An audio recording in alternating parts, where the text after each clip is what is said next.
Stock exchange کی تاریخ میں ناظرین گزشتہ چند ہفتے کے دوران ایک خوفناک فائنینشیل قتل عام کے طور پہ یاد رکھے جائیں گے۔ جو گزشتہ چند ہفتے گزرے ہیں نا، یہ ہمیشہ صرف 3 ہفتوں میں مارکیٹ سے 240 ارب روپے سے زیادہ کا صفایا ہو گیا، اور جس وائبرنٹ اکانومی کا ڈھنڈورا پیٹا جا رہا تھا وہ بیانیہ جو ہے وہ زمیں بوس ہو گیا۔ یہ محض اتار چڑھاؤ نہیں بلکہ سرمایہ کاروں کے اعتماد کا مکمل انہدام ہے۔ اطلاعات ہیں کہ غیر ملکی سرمایہ کاروں نے اسٹاک ایکسچینج سے سرمایہ نکالنا شروع کر دیا ہے۔ ملک کا مجموعی قرض 138 ارب ڈالر تک پہنچ چکا ہے۔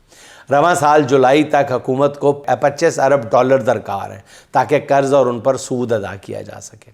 ہمارے زر مبادلہ کے ذخائر میں 15 ارب ڈالر ہیں، جن میں سے 12.5 ارب ڈالر رول اوور کے ہیں۔ اس صورتحال میں اسٹاک ایکسچینج میں سرمایہ کاری کرنے والے غیر ملکی اپنا سرمایہ نکال رہے ہیں۔ ایک ماہ میں پاکستان اسٹاک ایکسچینج کے شیئرز کی مجموعی مالیت میں 10% کمی آ چکی ہے، جس سے مصنوعی ترقی کا یہ استعارہ بھی دھڑام سے زمیں بوس ہو چکا ہے۔ گزشتہ 7 ماہ کے دوران پاکستان میں غیر ملکی سرمایہ کاری میں 41% کمی واقع ہوئی ہے۔ جی ناظرین، 41%۔